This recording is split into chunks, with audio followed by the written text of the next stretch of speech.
สวัสดีครับผมในฐานะทหารพันศึกเป็นทหารพันศึกรอบนอกพี่น้องพยายามหาข้อมูลและข่าวสารขององค์การทหารพันศึกข่าวสารเกี่ยวกับทหารพันศึก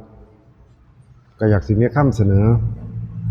อยากสิมาเว้ามาคุยมาเว้ามาจากับ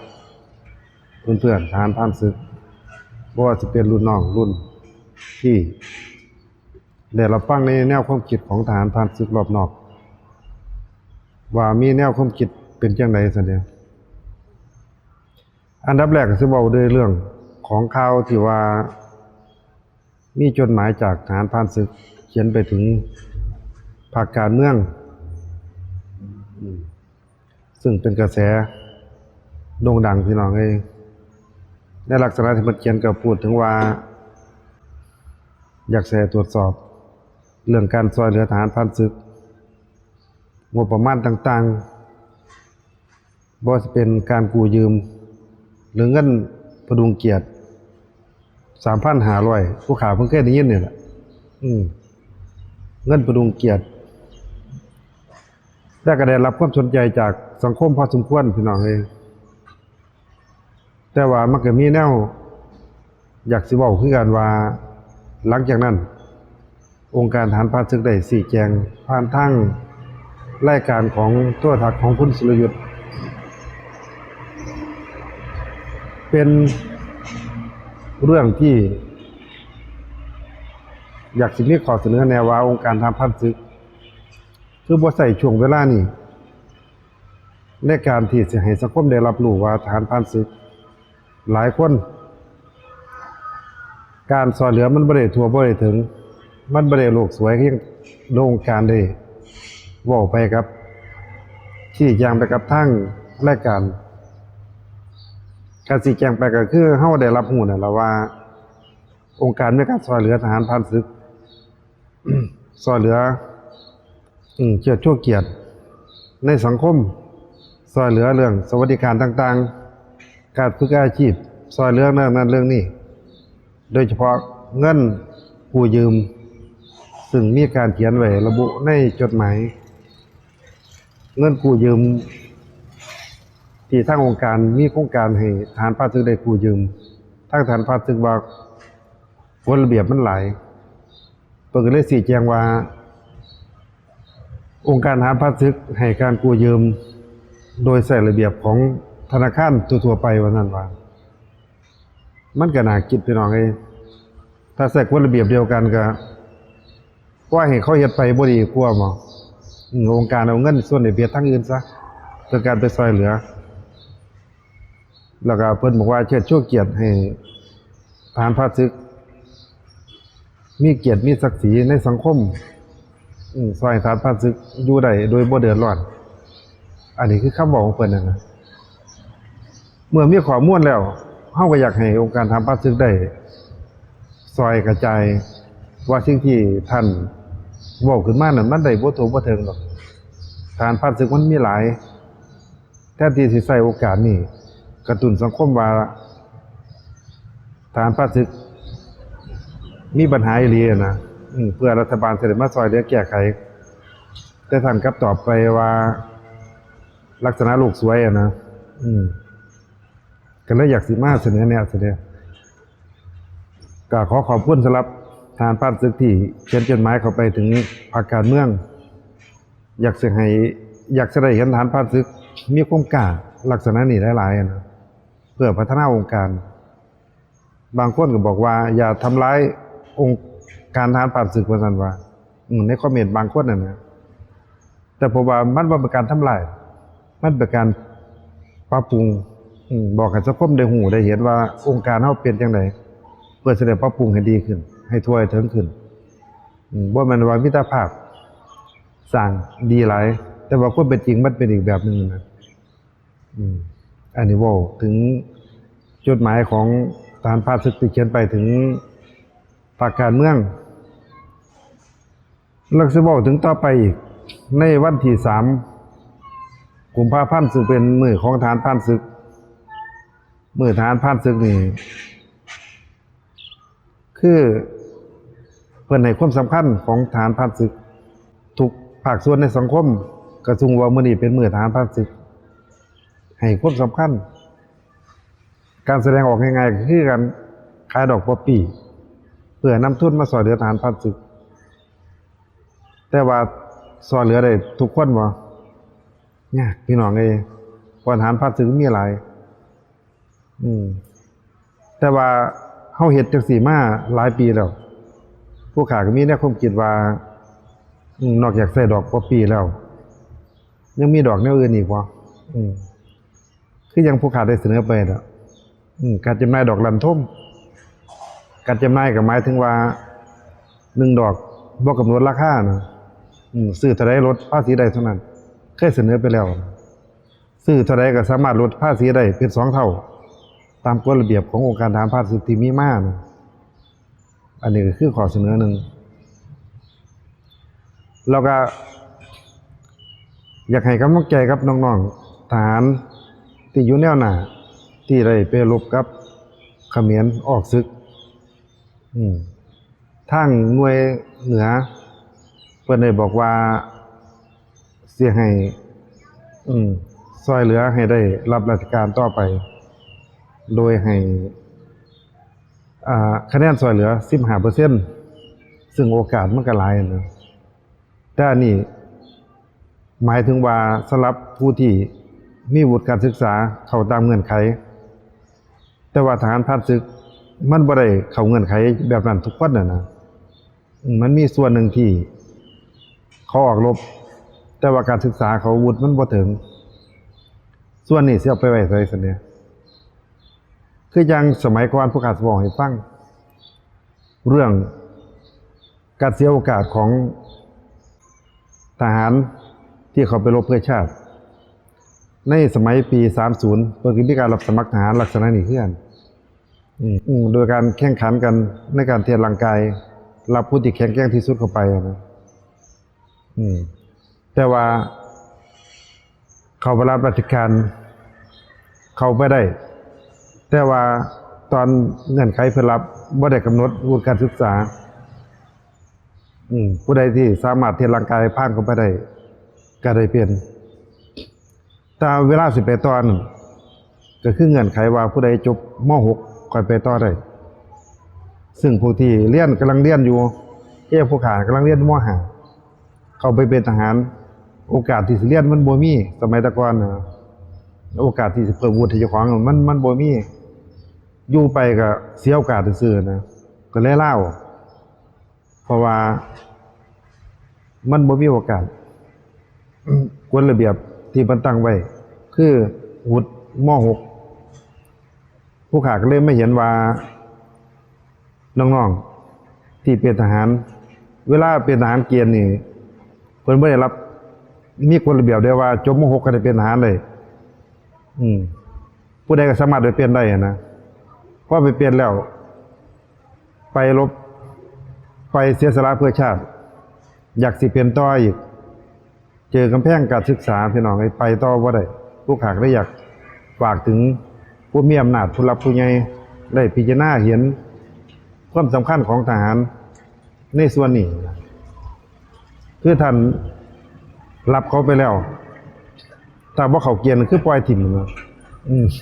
คืออย่างผู้ข้านี่บ่เข้าเกณฑ์ปล่อยถิ่มโดยที่บ่มีโอกาสไปต่อได้นะก็ขอฝากผู้หลักผู้ใหญ่ไว้บัดนี้สิเว้าถึง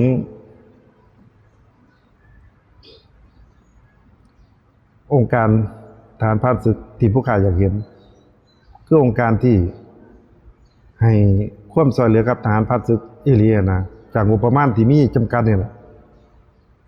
ก็ยังเงินช่วยเหลือปีละ 1,000 เงื่อนไขให้ไปรับนอกสาขานอกพื้นที่นอกพื้นที่ที่เจ้าของอาศัยนะตั้งขึ้นมาเพื่อหยังมันลักษณะแนมเห็นมันบ่มีความจริงใจถ้าไผแก้ได้ผมก็คิดว่าท่านสิได้รับความเคารพนับถือจากทหารผ่านศึกเป็นจำนวนมากคือให้เฮาได้มาพบปะพ้อหน้ากันทหารในพื้นที่นะกำหนดให้ไปรับเดือนนั้นเดือนนี้หรือว่า ไปรับได้เลยนะให้มันได้ซะเงิน1,000เดียวอย่าใส่ขี่รถไปรับถึงเขตนอกพื้นที่หรอกแต่เวลาเขาบอกไปนี่เพิ่นบอกว่าเงินส่วนนี้มันบ่เป็นเงินให้มันเป็นเงินสงเคราะห์ก็เข้าใจอยู่สมัยก่อนน่ะนะแต่สมัยคุมื้อมันเปลี่ยนไปแล้วเฮ็ดได้บ่ที่สิซอยให้ทหารผ่านศึกมีเกียรติมีศักดิ์ศรีถึงเวลาสิ้นปีเข้าองค์การที่อยู่ในภูมิลำเนาของตัวเองนะสามารถเข้าไปรับได้ไปพ้อหน้าพ้อตากันได้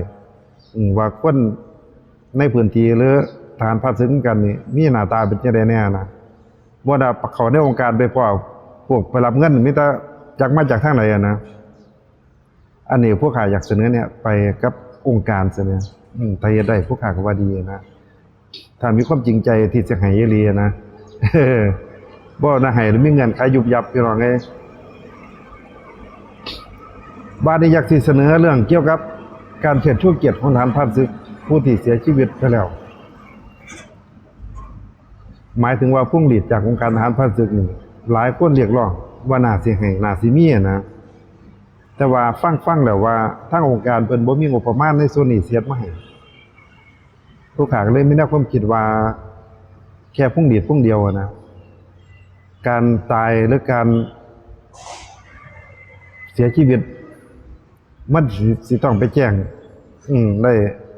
มรณบัตรภายใน24ชั่วโมงนำใบนี้ไปแจ้งกับองค์การมีเงินสำรองก่อนบ่ที่สิซื้อพุ่งหลีดเพื่อเชิดชูเกียรติให้กับทหารผ่านศึกก่อนน่ะนะพอถึงงบประมาณที่เฮาสิเบิกเฮาก็หักออกจากงบที่ทหารผ่านศึกมีสิทธิ์นั่นเอาไปชดเชยกับพุ่งหลีดที่เฮาได้เอาไปแสดงการเชิดชูเกียรติให้กับทหารผ่านศึกที่เสียชีวิตเฮ็ดได้บ่แสดงผมคิดว่ามันเป็นความคิดที่ดีนะถ้าเสียชีวิตไปแล้วลูกหลานไปแจ้งองค์การทหารผ่านศึกมีงบพุ่งหลีดออกมาเลยนะถึงเวลาค่อยมาหักเอาจากเงินช่วยเหลือสิดีบ่แสดงอันนี้ก็คือข้อเสนอหนึ่งบัดนี้เว้าถึงว่าองค์การทหารผ่านศึกในสายตาผู้ข้านี่มันเป็นองค์กรที่มีเกียรติมีศักดิ์ศรีนะมีเกียรติมีศักดิ์ศรีแนมเข้าไปคนภายนอกเห็นก็มีเกียรติมีศักดิ์ศรีทหารผ่านศึกเห็นก็มีเกียรติมีศักดิ์ศรีแต่ว่าทหารผ่านศึกรอบนอกนี่บ่มีโอกาสเลยนะ บ่มีโอกาสได้เข้าไปแสดงพลังหมายถึงว่ามันเกิดจากหยังซั่นเด้ถ้าเฮาสามารถรวบรวมทหารผ่านศึกได้นี่ตั้งพรรคการเมืองได้พี่น้องเอ้ยนอนมาแต่ละคนที่สามารถเฮ็ดได้แต่ว่านี่ทหารผ่านศึกส่วนมากแล้วแนมในสายตาผู้ข้าน่ะมันร่วมกันบ่ได้พี่น้องเอ้ยเกิดจากหยังเกิดจากการบริหารจัดการนี่เนาะคืออย่างการไปรับเงินนี่ทหารผ่านศึกไปพ้อกันในองค์การทหารผ่านศึกถามเลยอยู่จังหวัดใดพุ่นอยู่บางคนก็อยู่พุ่นอยู่เชียงใหม่ทางภาคเหนือบางคนอยู่ภาคใต้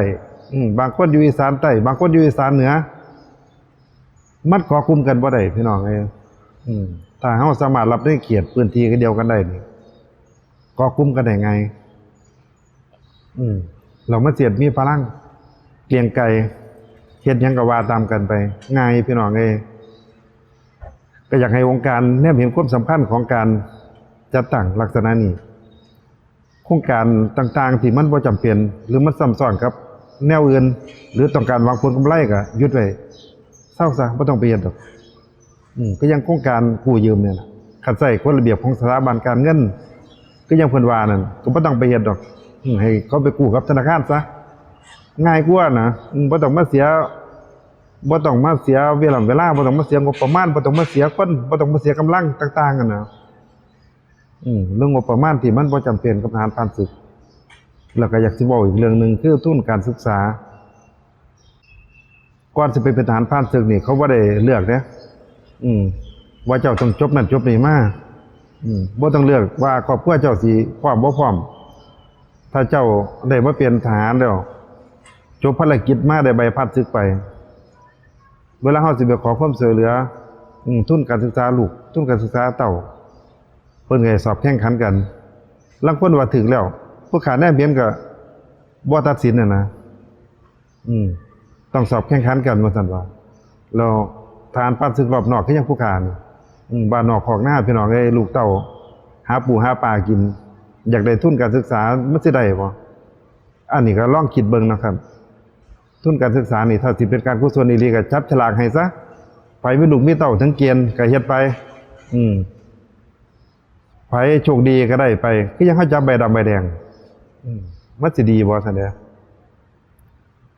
เพราะว่าการศึกษาคนเก่งมันเก่งต่างกันนะบางคนหาปลาเก่งบางคนหาขุดผึกขุดมันเก่งนะสิไปสอบแข่งกับพวกเด็กน้อยที่เขามีความพร้อมใน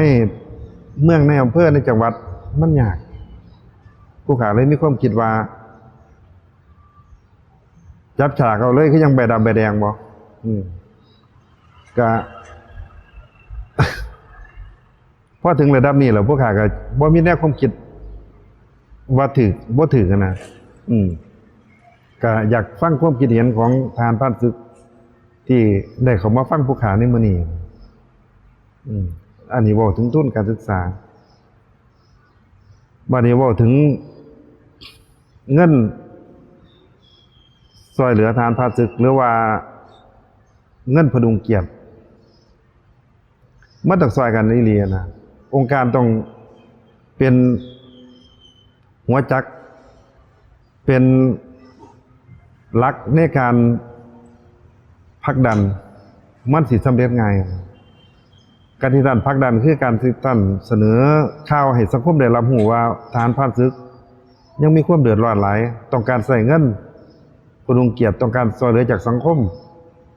จากการปฏิบัติหน้าที่ก็ยังเฮาได้รับการเชิดชูเกียรติทหารผ่านศึกเป็นผู้เสียสละทหารผ่านศึกเคยอุทิศตัวเองเพื่อปกป้องรักษาประเทศชาติแต่ว่าพอจบทหารผ่านศึกมาแล้วทหารผ่านศึกที่มีความเดือดร้อนต้องการความช่วยเหลือองค์การก็ต้องเป็นตัวหลักในการหาทุนหรือในการกระจายข่าวหรือในการที่ให้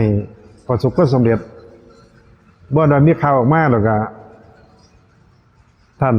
ไปเสนอข่าวแบบลูกสวยนะทหารผ่านศึกได้รับการยกย่องเชิดชูเกียรติจากองค์การทหารผ่านศึกได้รับความช่วยเหลือจากความยากจนได้รับความช่วยเหลือจากการเกิดภัยพิบัติได้การรับความช่วยเหลือจากการที่ศึกษาหรืออบรมอาชีพต่างๆอันนั้นมันก็ถึงต้องอยู่แต่ว่าเวลาเพิ่นเฒ่าเพิ่นแก่มาแล้วส่วนนั้นมันก็บ่ได้เพิ่นไปอบรมนำบ่ได้สร้างตัดผมสร้างติดแผงโซลาร์เซลล์สร้างปูนสร้างก่อฉาบไม้หรือว่าสร้างไม้อันนั้นก็เป็นส่วนหนึ่งมันบ่แม่นทั้งเบิดแต่ว่าทั้งเบิดที่เฮาต้องการความช่วยเหลือก็คือ1เงินประจำปีเงินช่วยเหลือประจำปีเดือนปีละถึงมันสิเป็นนิดน้อยๆนะปีละ1,000 บาทเฮาอยากได้ทุกคนอยากได้แบบมีเกียรติมีศักดิ์ศรีถึงเวลาได้ให้มันได้รวดบ่ต้องให้ไปขอบ่ต้องให้ไปจังหวัดนู้นจังหวัดนี้ผ่านไปค่อยไปเอามันลักษณะมันบ่เกิดความจริงใจนะจากวงการถ้าให้แท้นี่ก็ต้องเปิดรถถึงเวลาก็ได้ไปแล้วก็พวงหลีดเชิดชูเกียรติให้ทหารผ่านศึกหลังจากเสียชีวิตไปแล้วให้ได้สุขคนว่าหลังจากได้รับแจ้งจากลูกหลานเขาแล้วก็งบประมาณก็ออกมาพวงหลีดจากองค์การทหารผ่านศึกหลังจากนั้นไปก็หักเอาตามงบประมาณที่เขาได้น้อยได้หลายได้น้อยก็เหลือจากนั้นไปค่อยว่ากันก็ไม่ว่าหรอกผมคิดว่านะแล้วก็อยากจะให้องค์การให้ทหารผ่านศึกเป็นอันหนึ่งอันเดียวกันให้มันเกี่ยงใจให้มีเวลาแสดงพลังก็ให้มันได้บางคนมันเฮ็ดได้เฮ็ดยากมันก็ยากอยู่ถึงว่าเฮ็ดยากแต่ว่าถ้ามีโอกาสเฮ็ดก็เฮ็ดไปลูกเสือชาวบ้านเขาก็ร่วมกันได้หลายคนทหารผ่านศึกพี่น้องเอ้ยระดับจังหวัดระดับอำเภอ ก็ยกตัวอย่างง่ายๆสำนี้สำหรับมื้อนี้ก็ไว้แค่นี้นะครับก็ขอขอบคุณสำหรับท่านที่เข้ามารับฟังก็ขอขอบคุณสำหรับท่านที่ Subscribe กดไลค์กดแชร์กับพวกข้าการเสนอแนะบ่แม่นการทำลายก็อยากให้มันดีขึ้นสิดีบ่ดีก็แล้วแต่ความคิดของไผของมันนั่นสำหรับมื้อนี้เอาไว้แค่นี้นะครับครับผมสวัสดีครับ